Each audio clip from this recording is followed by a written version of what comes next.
우리 오늘 내일까지 우리가 사무엘상 말씀을 이렇게 묵상하게 되는데, 하나님께서 다윗을 세워가는 왕으로 세우시기 위한 구체적인 걸음이 시작됐습니다. 그 사인이 무엇입니까? 고난입니다. 고난.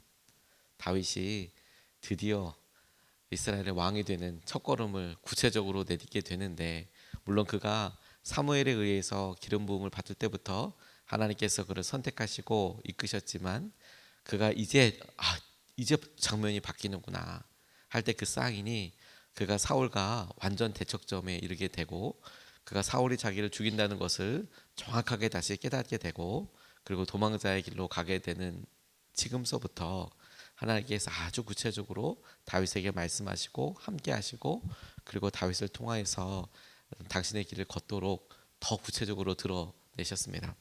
저는 오늘 본문 말씀을 묵상하면서 많은 생각과, 그리고 하나님께서 오신 큰 은혜를 경험할 수 있었는데, 그것은 다윗의 행동에 나타나는 변화 때문입니다.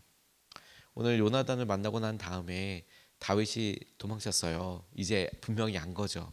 사울이 나를 죽이려 한다. 이상하죠. 그 전에도 몇 번씩 죽이려 했는데 드디어 이제 진짜 도망의 길을 가게 됐습니다.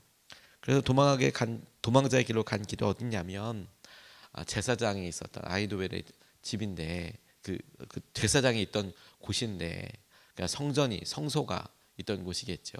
당시만 해도 여러 곳에 흩어져서 산당처럼 예배를 드리고 있었고, 솔로몬 때 성전을 짓게 되는 거니까 사무엘도 여러 곳을 이렇게 돌아다니면서 뭐 기브온이나 이런 산당 같은 데서 예배를 드렸으니까, 그가 그 중에 한 곳에 아히멜렉이 있던 놉에 가서 이제 자신의 삶을 의탁하게 되는 것입니다. 그러니까 처음부터 어떤 계획이 있었던 것처럼 보이지는 않습니다.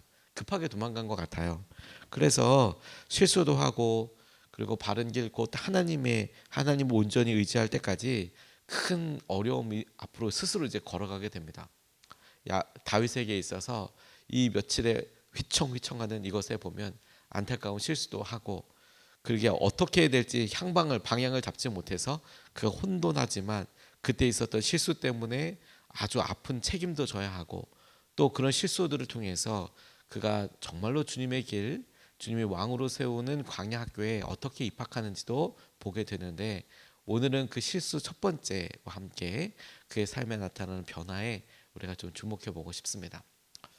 첫 번째 실수이자 다윗에게 있어서 참 아픈 일이고, 또 사무엘을 통해서 말씀하는 것이 이루어진 것이기도 하지만, 그에게 있어서 보기 드문 실수라고 할 수 있는 것 한 가지를 보게 되는데, 그게 뭐냐면 거짓말입니다. 근데 준비되지 않으면 이렇게 거짓말을 하게 되는 것 같습니다. 1절에서부터 3절까지 말씀을 보면 이렇게 나와 있습니다. 다윗은 노브로 가서 제사장 아히멜렉에게 이르렀다. 아히멜렉이 떨면서 나와서 다윗을 맞으며 물었다. 동행자도 없이 어떻게 혼자 오셨습니까? 다윗이 제사장 아히멜렉에게 대답하였다. 나는 임금님의 명령을 띠고 길을 떠났습니다. 임금님이 나에게 임무를 맡기면서 부탁하시기를 나에게 맡기신 임무를 어느 누구에게도 알리지 말라고 하셨습니다. 그래서 부하들과 약속된 곳에서 만나기로 하였습니다. 그런데 지금 제사장님이 혹시 무엇이든 가까이 가지신 것이 좀 없습니까? 빵 5덩이가 있으면 저에게 주십시오. 그렇게 안 되면 있는 대로라도 주십시오. 라고 이렇게 이야기하고 있습니다. 제사장 아히멜렉이 혼자 온 다윗을 보고 떨었어요. 무슨 일이 있는지 눈치챈 것은 아닌가, 눈치로 대충 이상하다라는 것을 주목했다라고 싶습니다. 그런데도 이 제사장과 대화를 이렇게 보면 다윗이 자기에게 있었던 변화에 대해서 이야기하지 않습니다.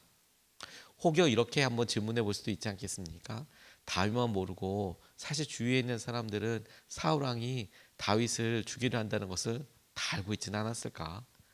이런 생각을 해볼 수 있을 만큼 꽤나 오랜 기간 동안 여러 번에 걸쳐서 사울 왕이 다윗을 죽이려고 했었거든요. 근데 그가 혼자 왔어요. 그러니 아히멜렉이 떨면서 대화를 하고 있다는 겁니다. 동행자가 없었다는 점도 조금 이상하고, 그리고 관계적으로도 이상한 거예요. 뭐냐면 아히멜렉에게 있어서 순간적으로 이런 거짓말을 이렇게 훅 하게 되는 겁니다. 나중에 다윗을 도와줬다는 것 때문에 아히멜렉이 그리고 그의 가문 제사장들이 한 80명 이상이 죽게 되는데, 물론 이걸 원인 제공을 한 다윗이 문제냐 아니면 그런 일 때문에 사람을 죽이기까지 하는 사울이 더 문제냐, 이렇게 따지기 전에 그러면 다윗은 아무런 문제가 없냐, 도움을 요청한 것 거기까지는 뭐 구할 수 있겠지만 그가 거짓말을 했다는 거잖아요. 그가 지금 이렇게 이야기했을 때 자기는 특별한 사명을 가지고 있는 거라고, 자기가 지금 그게 날 도와달라고 이렇게 이야기하고 있는 건 아니겠습니까? 순간적인 거짓말이고 순간적으로 어떻게 설명할 수 없는 일에 대해서 안전하고 싶기도 했고 불안했을 수도 있을 텐데, 그가 했던 이 일이 나중에 이 아히멜렉과 이 제사장 가문이 싹 죽게 되는데, 이 일은 엘리에게 했던 하나님의 경고가 이루어지는 날이기도 하지만 그게 원인이 어떻다 하더라도 다윗 본인의 입장에 있어서는 결코 아히멜렉의 죽음에 대해서 나는 무죄해, 나는 아무런 책임이 없어라고 이야기할 수 없을 아주 중요한 원인을 제공했다는 거예요. 예를 들어 내가 지금 사울에게 쫓기고 있습니다. 그런데도 아히멜렉이 도왔다면 그러면 그렇지만 그렇게 얘기 안 한 거 아니에요. 나 지금 사명을 가지고 가는 거야. 그러니까 아히멜렉 입장에서는 그 말을 안 믿을 수도 없고 믿기도 애매할 테지만 믿었다는 거 아니에요. 그래서 돕고 그렇게 했는데, 그런데 그 가문이 다 죽게 됐어요. 얼마나 이 일이 안타깝겠습니까? 다윗의 의도했던 바는 아니었지만 오늘의 이 만남이 그런 큰 일로 이어지게 될 것이라는 사실을 다윗은 몰랐어요. 다윗이 하나님을 찾을 때까지 그의 행동들이 실수 연발이 됩니다. 이게 안타까운 거예요. 다윗은 살려고 했지만 그의 무게의 중심을 보았을 때, 하나님께서 그에게 가지고 있는 여러 일들을 보았을 때 그렇게 함부로 행동하면 안 되는 그런 위치에 벌써 있었던 것이죠. 이런 후회들이 우리에게도 있지 않을까라는 생각을 하게 되었어요. 우리가 어려워지고 힘들어지면 그런 어려움과 힘든 것이 힘들지 말을 그렇게 의연하게 해야 돼, 이렇게만 이야기할 게 아니라 그럴 때 우리가 누구를 찾는가, 누구를 붙잡는가, 이걸 가만히 보게 되는데, 그때 우리 행동도 주님 앞에서 거짓말이나 그런 이렇게 궁여지책으로 그렇게 갈 건가, 아니면 우린 연약하고 부족하지만 하나님 앞에서 내가 이것을 하나님을 의지하고 하나님을 붙드는 그런 믿음의 도전으로 삼을 건가. 다윗은 이때까지 몰랐던 것 같아요. 다윗은 이때까지 완전히 몰랐던 것 같아요. 그가 하나님을 안 믿었다는 게 아니라 이제 막 그가 왕궁에서 혹은 장군으로서 막 이렇게 사람들의 지지를 받고 있다가 이제 자기 혼자 도망쳐야 되는 이런 아주 절박한 상황이 됐을 때 자기 행동이 일어나게 될 일에 대해서 만약에 알았다면 다윗이라면 이렇게 안 했을 것 같아요. 물론 도움을 요청했겠지만 그런 상황들을 이야기해 보았을 것 같아요. 근데 그가 그렇게 하지 않습니다. 그리고 우리의 연약한 모습을 그대로 발견하게 되는 거죠. 우리도 여러분 믿음 생활을 하고 함께 할 때, 우리가 정말 마음으로 충만할 때, 혹은 우리가 외적으로 조금 부하고 어려움이 없을 때, 그때의 믿음은 어떤 의미로 보면 우리에게 있어서 믿음의 한 단편, 오히려 좀 적은 부분의 한 모습일 수 있어요. 오히려 우리가 진짜 힘들 때, 우리가 정말 어려운 일이 훅 생기게 될 때 우리가 어떤 일을 하느냐, 그게 우리의 진짜 모습과 아주 관련이 있을 수 있습니다. 나중에 후회하지 않는 길은 오늘 주님과 함께하는 겁니다. 그거밖에 없습니다. 오늘 주님과 함께하는 거, 그렇게 결정하고 순종하는 겁니다. 우리가 지혜로워서 좋은 길을 미리 예견하고 선택하면 좋겠지만, 안타깝게도 우리가 그런 분별력이 없을 때, 적어도 우리가 이렇게 어리석을 때 아무것도 모른다고 하더라도 우리가 지혜에 옳고 우리가 얼마나 지혜롭냐 아니냐를 떠나서 그때도 선택할 수 있는 게 무엇이냐면, 우린 그때도 주님을 선택하고 주님께 순종하는 것을 결정할 수 있어요. 그리고 그게 제일 지혜로운 일이에요. 그게 제일 지혜로운 일. 어느 회장차를 운전하던 사람이 이제 은퇴를 할 때가 돼서 회장이 평생 한 30년 자기 차를 개인적으로 이렇게 운행해주고 그래서 이제 퇴직금도, 그리고 퇴직금 외에도 전별금도 회장님이 이렇게 따로 좀 이렇게 챙겨주려고 이렇게 했대요. 그랬더니 평소 때도 잘 그렇게 챙기고 입도 무겁고 이랬던 운전기사분이 아쉽게 이게 그만두게 돼서 너무 아쉽다. 그런데 이제 퇴직금은 잘 감사한 마음으로 받지만 전별금은 괜찮다. 이미 회장님께서 우리에게 참 많은 걸 주셨으니까 괜찮다. 무슨 소리냐. 그동안 이렇게 하면서 어렵고 힘든 일이 많이 있었는데 그래도 되게 꿋꿋하게 묵묵하게 그렇게 내 옆에 있어서 너무 고맙다. 그래서 전별금을 주는데 회장님께 받은 은혜가 크다는 거예요. 챙겨준 적이 없는데 뭐가 자 크냐. 그랬더니 그때서야 이제 진실을 얘기하는데 이 안에서 통화를 들을 거 아닙니까? 통화를 들을 때 어디에 투자하면 좋아, 어디에 투자하면 우리 회사에서 이렇게 하자. 그럴 때 자기도 큰 돈은 아니지만 자기 있는 거 가지고 그 얘기 통화하고 고개 사놓고 그 옆에 하나 또 사놓고 그러니까 회장 수준에 봤을 때 뭐 엄청난 큰 부나 이런 투자가 아니니까 이런 잡히진 않는데 그러니까 걸리게 숫자로 잡히진 않는데 이 사람이 아주 쏠쏠하게 엄청나게 돈을 많이 번 거예요. 자기 입장에서 전별금보다 30년 일하면서 엄청 같이 이렇게 사고 같이 팔고 이렇게 했더니 엄청나게 부자가 된 거예요. 그래서 그러고를 했다고 다른 사람들한테 알리지는 않았지만 여러분 우리의 지혜로우신 주님이 계시잖아요.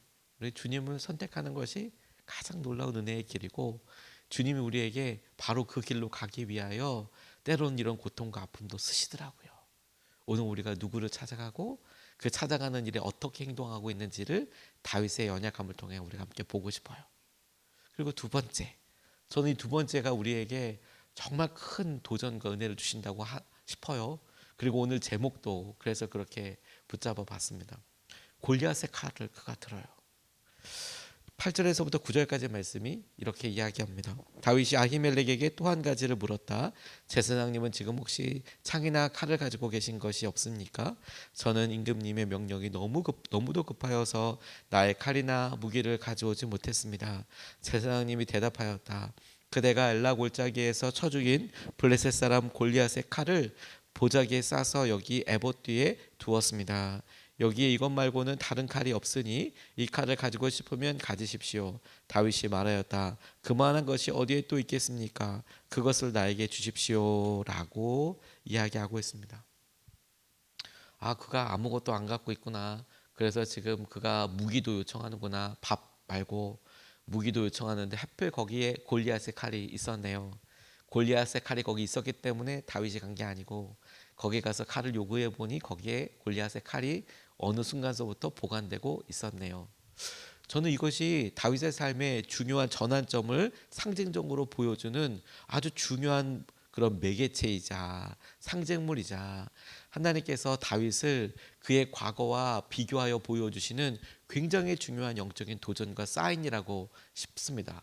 무슨 말인가 하면 여러분 그가 막상 골리앗을 처음 만났을 때 그의 행동은 어땠습니까? 그는 어린 소년이었고 그에게 있었던 것은 칼이 아니라 무림매가 있었습니다. 사울이 너무 딱하고 전쟁 나간다고 하니까 뭐 챙겨주려고 했습니까? 칼 챙겨주려고 그랬습니다. 그런데 다윗은 어떻게 이야기합니까? 내가 이런 거 써보지도 않고 나한테 맞지도 않는다 하여서 사울의 칼을 냅두고 무림매 들고 나갔습니다. 그는 칼이 원래 없었습니다. 근데 그가 어려움에 처하고 그리고 여러 승리들을 하고 난 이후에 전장을 경험하기도 했지만 그에게 칼이 없는 것은 과거 그가 골리앗을 만났을 때는 똑같지만 근데 그가 지금 의지하고 있는 것은 무엇입니까? 칼입니다. 칼. 이걸 보여준다고 싶어요. 칼. 그가 주님을 의지하고 주님을 따랐을 때에는 사울의 칼 준다 해도 안 받았거든요. 근데 그가 지금 너무 적적하고 내가 쫓긴다라고 생각했을 때 그의 마음에 빈틈처럼 확 드러나는 것을 어떤 것으로 볼 수 있냐면 내가 칼 없다고. 그래서 그 사울의 칼도 안 들었던 그가 골리앗의 칼을 들고 지금 내가 살아보겠다라고 의지하는 모습이 너무 대조적으로 보이는 거예요. 여러분 그렇지 않습니까? 그가 원래 그랬던 사람은 아니잖아요. 그의 골리앗의 칼은 그의 전과들, 그러니까 전적들 나타내는 대표적인 거죠. 어떤 사람까지 승리하고 어떤 전쟁에서 이겼는지 보여주고 그의 처음이라고도 할 수 있고 그리고 근데 그 다윗이 그것이라도 마지막으로 의지하려고 했던 것 같습니다. 그리고 나중에 그 칼 때문에 진짜 죽을 뻔해요. 칼을 의지하고 칼을 붙잡고 갔다가 내일 살펴보게 되겠지만 그 칼 때문에 정말 어려움과 곤란한 일을 겪게 됩니다. 칼을 의지할 때 다윗에게 진짜 물인매를 들어야 하는 순간이 언제인 줄 아십니까? 사실 지금이잖아요. 지금이잖아요. 아무것도 없을 때. 그리고 그가 하나님을 전장에서 그렇게 많이 경험했다면 지금이야말로 그가 의지하고 붙잡아야 될 분이 하나님이시잖아요. 그런데 그가 하나님을 안 믿었던 것도 아니고요, 여러분. 저는 하나님을 떠났다고도 생각하지 않습니다. 다만 그가 너무도 급박하고 너무도 힘드니까 그의 삶에 의식하지 못하고 이런 연약함이 불쑥 나오는 거예요. 거짓말도 했다가 내가 칼이 있어야 살지, 칼이 있어야 살지. 그리고 이 모습이 우리의 모습을 정확하게 그 단면을 보여준다고 싶어요. 우리에게 주시는 말씀이라고 싶었어요. 골리앗 앞에서 물인매를 들었던 다윗은 사울 앞에서 골리앗의 칼을 들어서 사울 칼보다도 더 큰 그 칼 때문에 이기는 것이 아니라 죽을 뻔합니다. 죽을 뻔합니다. 그리고 여러분, 우리가 오늘 우리를 가만히 보면서 우리는 뭘 찾고 있고 뭘 의지하고 있는지를 가만히 생각해 보게 됐어요. 물인매 때문에, 아니 하나님 때문에, 하나님이 지켜주시는 그가 뭘 던졌든 그것이 물인매여서 이겼던 다윗이 어느 순간에 칼 의지하고 사울의 칼보다도 골리앗의 칼을 의지하게 되는 것이 살 길이 아니라 죽을 길이구나. 이게 죽을 길이구나. 골리앗 앞에 섰을 때 다시 한번 여러분 물인매를 들었는데 사울 왕 앞에 원수로 서게 되었을 때 골리앗의 칼을 든 셈이죠. 이제 진짜 원수가 된 셈이네요. 의미상으로는 골리앗은 이스라엘의 적이었고 사울의 적이었잖아요. 그런데 다윗이 진짜로 그 칼을 든 셈이 됐어요. 근데 여러분, 우리가 이 모습을 보고 우리 스스로에게 이렇게 다짐하고 이렇게 선포해야 되는 거죠. 하나님께서 우리의 물인매이세요. 하나님께서 우리의 조약돌이세요. 처음에도 지금도 우리는 칼 때문에 이기는 사람이 아니라 하나님 때문에 승리하는 사람이에요. 하나님은 어제나 오늘이나 동일하십니다. 우리가 오늘도 그 은혜를 의지하고 붙잡아서 주님께 생각하시는 놀라운 마음을 승리로 우리가 경험할 수 있으면 좋겠습니다.